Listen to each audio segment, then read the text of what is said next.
All right, let's do it. Hello and welcome to 1000 Word Interviews. My name is Mordecai and today I'm joined by Rohan. Hello, everybody. Thanks for having me on. Well, thank you so much for doing the interview. My pleasure. And to get started, can you just tell us a few things about yourself? Okay, my name is Rohan. I am an Australian. I'm 32 and I'm a chef and love cooking and food. Okay, fantastic. And what about some of your hobbies? What do you do for fun? I really love to travel and to learn new languages. Okay. Yes. Or what languages can you speak? I can speak French, I can speak Italian and a tiny bit of German. Okay. Yeah. So today we're going to speak about a photo of yours and hear part of your story. So should we get started? Sure. Okay. First question, could you describe what we can see in this photo? You can see me, a young man in a boat on a river, and you can see that I'm sitting on a cushion for comfort. In the front of the photo, you can see bags of luggage. You can see that I'm wearing some gloves and that I need a haircut. And how are you dressed? I am shirtless and wearing some very comfortable linen shorts. Fantastic, great description. So where was this photo taken? This photo was taken in Uttar Pradesh in India on the Ganges River. Okay, so Uttar Pradesh is a state in India, That's right. in the country of India on the Ganges. That's right. Okay, fantastic. So when was this photo taken? This photo was taken in 2011, so 12 years ago. Wow, okay. You do look younger. Mm-hmm. And this is a very easy question, but who can we see in the photo? You can see me, and the photo was taken by my friend and dear friend Milton, who was traveling with me in the boat. Okay. And so what was actually happening in the moment that this photo was taken?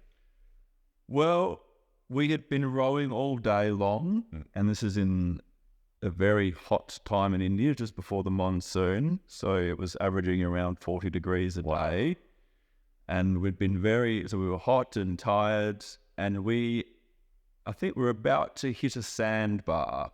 Okay. And so we ran aground, which was no big deal because it's a small boat, but it allowed us an opportunity for swimming in the river as we were in the middle of the river, but only up to our knees in water. So it was a very fun afternoon where we were able to run along the sandbar and then dive into the deeper water of the Ganges. Okay, wow. So you were rowing down the river. Yep. And you ran aground. So Yep. the water that had been deep Yes. was more shallow. Yes. The boat hit the bottom. Yep. And you took the opportunity to have a swing. Yeah. Okay, so that's basically what's happening here. And you can't see it in the shot, but there is actually some power lines that were in the river that we were mildly concerned about. It was obviously an infrastructure project that was not yet finished or had been abandoned, for there were these huge electricity towers with these cables hanging in the river. So you say you were mildly worried about that, Yeah. but you just had to swim anyway? Well, obviously they weren't live, otherwise we would have been electrocuted. Yeah. But something to, a little bit, something that you don't really see in Australia. Okay. Yeah. It sounds reckless to go for a swim. Yeah. The live electricity towers. Well, they weren't live. Luckily. Yeah. Okay. So what's the story behind this photo? How did you end up swimming in the Ganges? Right. So, my friend Milton had read a book, which I've also read, called Slowly Down the Ganges by Eric Newby, who was a Britisher who, after independence and with a letter from the Indian Prime Minister Jawaharlal Nehru, travelled down from the source to the ocean down the Ganges. Now, Milton had read this book whilst in India, and was thus inspired to attempt something similar. So he had this idea when he came and met me in Varanasi, and I thought, what a wonderful idea. Yep. And so I went to my friends whom I'd met in Varanasi and asked them, do you know anyone who we could buy a boat off? Yeah. And they were saying, oh, yes, we do. Yeah. And we went and met this man and drank chai and did a bit of haggling and then came to an agreed price. Also paid for a holy man to do a ceremony on the boat for good luck. Did it work? Well, yes, I think it did. Okay. Yes, I think it did because we were both safe, and Maybe that's why you did die from the electricity. the electricity, or maybe from drinking the river water. Yeah. There was many ways to die on that trip, but Okay. thankfully we had a safe journey. Okay. So you bought the boat and you started traveling downstream. Yes. How far did you get?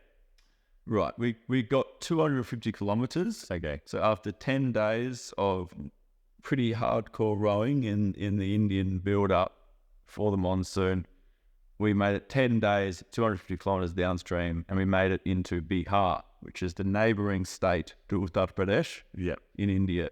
And we made it to a lovely town called Buxar, where we decided to leave the boat for a night and go get a hotel because we were both pretty exhausted from 10 days on the river. Okay. We came back the next day and the boat was gone. Okay. Well, that's a sad ending, but at least you didn't die. That's right. Yeah. Yes. Well, thank you so much for sharing your story. It's a good one. Thank you. One final question.